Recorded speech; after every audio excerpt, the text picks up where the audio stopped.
Hola a todos y bienvenidos una vez más a nuestro canal. En el video de hoy continuaremos rellenando formularios para aplicar a la visa canadiense. En este caso les traeremos el formulario IMM 1294E y el IMM 1295E, que son la aplicación para un permiso de estudio desde fuera de Canadá y la aplicación para un permiso de trabajo desde fuera de Canadá respectivamente. Una vez más, les recordamos que nosotros no somos asesores migratorios, simplemente les estamos compartiendo cómo nosotros nos encargamos de nuestro proceso sin tener que consultar uno. No obstante, si ustedes tienen dudas, no duden en contratar a un profesional, ya que es un tema bastante importante. También tengan en cuenta que estos documentos que nosotros les estamos mostrando no tienen que buscarlos ustedes, se los van a dar una vez tengan su cuenta creada en el sitio oficial del gobierno que les explicamos en videos anteriores.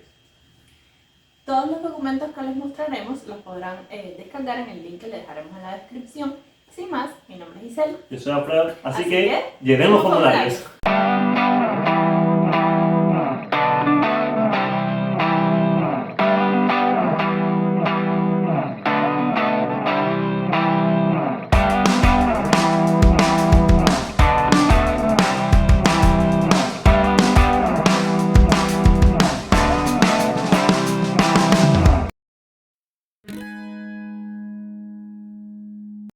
Bueno, y vamos a empezar con el IMM 1294E, que es la aplicación para el permiso de estudio hecha desde fuera de Canadá. Entonces vamos empezando por aquí. Si esta es la primera vez que aplican para la visa de Canadá, aquí no tendrán que poner nada, ya que este es el número de cliente, que no lo tendrán a menos que ya tengan una aplicación abierta. Y quiero el servicio en inglés, a menos que vayas para Quebec, y ahí no va a ser inglés, va a ser en francés. Qué inteligente soy. Lo primero que te piden son los datos personales. Aquí en Family Name se refieren a los apellidos. Vamos a ponerle Pérez Hernández, porque sí, Hernández. O sea, no lo escriban como yo lo escribí, escribanlo entero. Nombre o nombres, voy a poner mi nombre, Alfredo, y asumamos que mi segundo nombre es Federico. No lo es, por cierto, pero lo ponemos. Te preguntan si has tenido algún otro nombre. No, en caso de que no te hayas cambiado el nombre. O sí, y aquí pondrías el family name y el given name, o sea, el nombre que te dieron tus padres o quien te lo haya dado. Lo pondrías aquí. Bueno, continuamos con el sexo. Por mi voz, obviamente pueden ver que female, la mentira. Male. Fecha de nacimiento, nací hace 3 añitos. Vamos a dejar esta, obviamente ustedes ponen su fecha. Entonces, lugar de nacimiento, lo primero es ciudad o provincia, o ciudad y provincia. En nuestro caso, simplemente pusimos Habana, en inglés. País, o sea, country of territory es Cuba. Y ciudadanía, Cuba también, aquí puedes elegir. En el caso de ustedes, obviamente, recuerden no llenarlo exactamente como nosotros y poner el país de que son. Seguimos aquí abajo con dónde vives actualmente. En mi caso yo viví en Cuba, mi estatus ahí era ciudadano y ya, básicamente no puse más nada porque he vivido ahí toda mi vida. En el caso de ustedes, si han vivido en otro país, aquí especifican de cuándo a cuándo viven en este y aquí ponen los datos del otro país y en qué épocas, o sea, de qué año a qué año o de qué fecha a qué fecha exacta vivieron en ese país. Lo próximo es desde qué país estás aplicando y como te dice aquí, que si es el mismo país donde vives, simplemente marcas sí, si no, lo escribes aquí. Te pregunta tu estatus marital, en mi caso casado, y en qué fecha te casaste en caso de que lo estés. Si no estás casado, pues pones soltero, viudo, legalmente separado, divorciado, common law, sí, porque recuerden que no tienen que estar casados. Puede ser una unión libre y esto es lo que marcaría en ese caso. Más abajo te preguntan los datos de tu esposa o esposo. Apellidos, vamos a ponerle González Hernández de nuevo, porque sí. Y nombre y C. Bueno, y ya tendríamos lista la primera página y pasaríamos a la segunda, que ya te sale automáticamente tu nombre, que yo puse Pérez Hernández, de Alfredo. Y aquí te preguntan datos personales.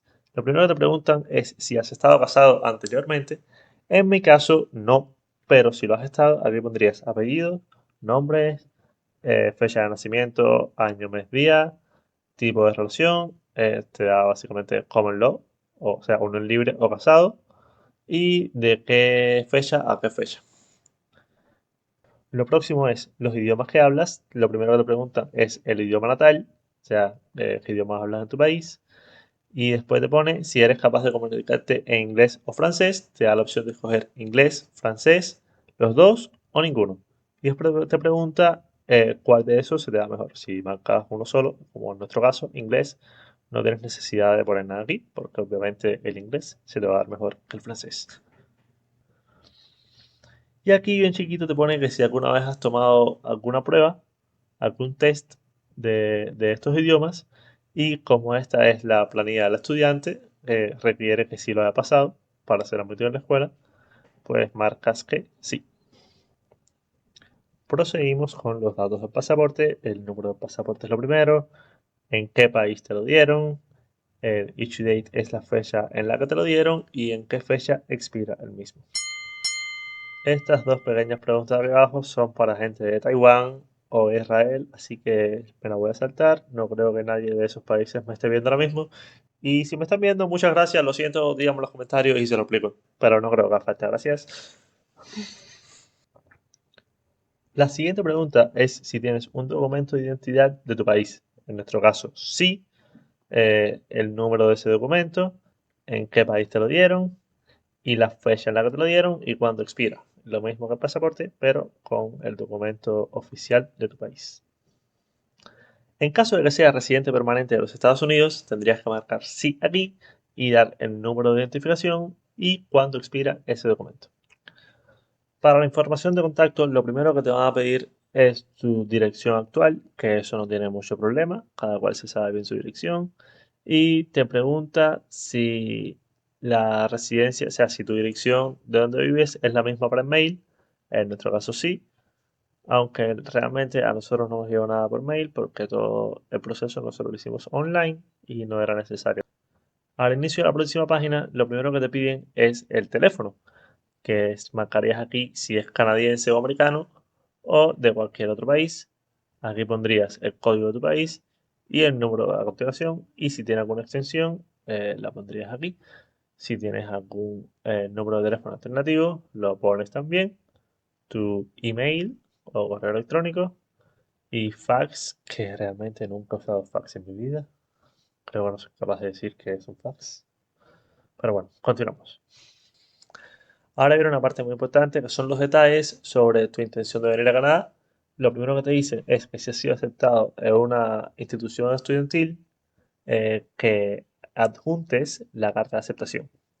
Aquí pondrías el nombre completo de la escuela, el nivel que vas a cursar, en este caso era un college, un diploma, y el campo de estudio que sería, en caso de mi esposa, arquitectura, la dirección de la escuela, Ontario, Hamilton, y la dirección exacta que aparezca en la carta de aceptación.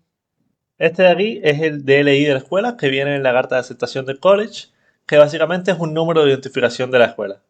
Lo próximo sería el Student ID, que también viene en esa carta de aceptación, y cuánto dura el curso. Aquí iría desde hasta, y ponen la fecha que es, esto que es, error, uy, no, seguimos.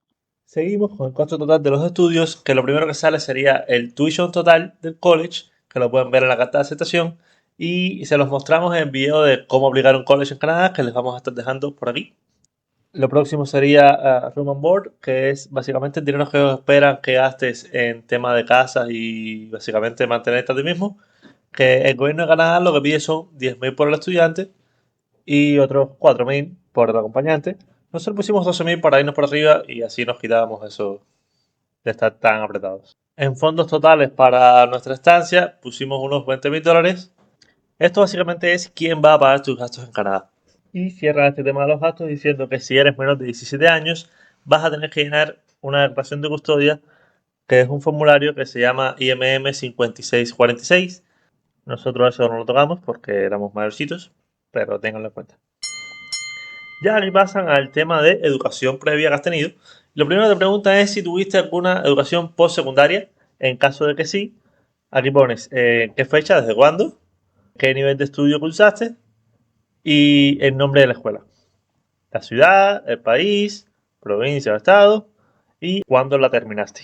Y justo después de la educación pasaríamos al tema del empleo, que aquí te ponen desde cuándo y hasta cuándo trabajaste en ese lugar, el cargo o ocupación que tenías, la compañía para la que trabajabas, ciudad, país y provincia o estado. Y si tuviste algún trabajo anterior, los vas listando aquí, desde el más reciente hasta el primero que tuviste. Un detalle a destacar es que si no te caben todos los trabajos que has tenido aquí, o sea, si has tenido más experiencia que esta, agarras otro formulario igual a este, lo rellenas ahí y no te vas a dejar subirlo junto con esto. Vas a tener que subirlo aparte junto con la carta de motivos que adjuntarías este formulario una vez más, solamente con esta parte rellena con tus anteriores trabajos. Bueno, terminando ya con los empleos, pasaremos aquí a Background Information, que es como, o sea, información general, digámoslo. Lo primero que te preguntan es si en los últimos 2 años algún miembro de tu familia ha tenido tuberculosis o ha estado en contacto con alguna persona que haya padecido esta enfermedad. Lo otro que preguntan es si tienes algún problema físico o mental que requiera algún tipo de asistencia de salud social o médica, que no sea medicamentos. Y en caso de que tu respuesta sea sí para alguna de estas dos preguntas, aquí das una explicación de cuál sería esa condición. Estas próximas preguntas son que si has trabajado o estudiado sin autorización en Canadá, si se te ha negado la entrada o la visa a Canadá o a otro país y si alguna vez has aplicado para entrar o permanecer en Canadá. Si su respuesta es no, lo marcan. Si su respuesta es sí, aquí van a tener que escribir los detalles al respecto. Aquí te preguntan si has sido arrestado, te han puesto cargos o has sido sentenciado por cualquier acto criminal en cualquier país. Si tu respuesta es sí, aquí da los detalles al respecto. La próxima es si has tenido que pasar algún tipo de servicio militar o si formaste parte de alguna milicia o grupo militar. Igual que en los casos anteriores, si tu respuesta es sí, aquí da los detalles al respecto. Esos detalles pueden ser en qué fecha pasaron por esto y los motivos por el que lo hicieron. En algunos casos es obligatorio, en algunos países como Cuba, y en otros casos no es obligatorio, pero a quien lo hace por cualquier motivo. Ya casi estaríamos terminando y la próxima pregunta sería si has estado relacionado con algún partido político o algún otro grupo u organización que haya estado relacionado con actos de violencia. Espero que no. Y la última pregunta que es si alguna vez has presenciado o participado en malos tratos a prisioneros, saqueos o profanaciones de edificios religiosos. También espero que sea no, si no, no sería bueno para la aplicación. Si su respuesta es sí para alguna de las preguntas de la 3 a la 6, son temas más serios, así que van a requerir que llenen otro formulario, que sería este de aquí, el IMM 5257. Bueno, en esta última página solamente tendrías que dar tu consentimiento para que te contacten, la firma del aplicante o del padre o guardián legal de la persona si es menos de 18 años, la fecha y en caso de que lo hagas digital, que obviamente como creo que lo va a hacer la mayoría, simplemente tendrías que darle en Validate, que generaría unos códigos QR que serían equivalentes a la firma digital. Esto sería todo para el formulario de aplicación para el permiso de estudio. Si tienen alguna duda, no duden en preguntarnos en los comentarios. Y pasaremos ahora al formulario de aplicación para el permiso de trabajo, que es muy parecido y simplemente le vamos a pasar por arriba a las diferencias que pueda tener.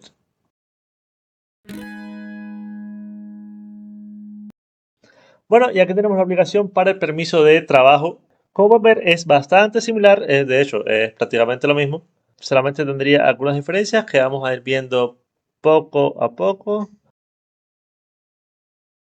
La primera diferencia está aquí, que no tiene por qué ser una diferencia, pero simplemente tengan en cuenta que no es necesario que el acompañante haga prueba de inglés o francés. Por tanto, en mi caso yo no la hice y marqué no aquí. Tengan eso en cuenta. Más allá de eso, todo es prácticamente igual, bastante intuitivo, no tendría problema. Y aquí están los detalles de sus intenciones para ir a Canadá, para trabajar en Canadá. Entonces, ¿a qué tipo de permiso están aplicando? El acompañante puede aplicar al Open Work Permit, que es básicamente que te den permiso para trabajar en lo que sea, no estás anclado a una empresa específica o a un solo tipo de trabajo. Si ya tienes una oferta de empleo, aquí pones el nombre del empleador y tienes que adjuntar la oferta de empleo a la carta de motivos, dirección del empleador, en qué provincia, ciudad, dirección, título, o sea, la ocupación que tendrás en la empresa y una breve descripción de tus tareas. Recuerden que no es necesario que tengan esto si van como acompañante, por tanto, en el caso de nosotros, lo dejé en blanco, porque no tenía nada. Pobre yo. Cerrando con este tema de trabajo, es la duración que esperas en ese trabajo, desde hasta, que debe ser por la misma duración que el permiso de estudio, y este otro dato que te lo tiene que dar el empleador. Y ya después de eso, todo va a ser igual que en la aplicación anterior: educación, empleos que has tenido, background information, serían las mismas preguntas. Y volvemos a llegar a la página final.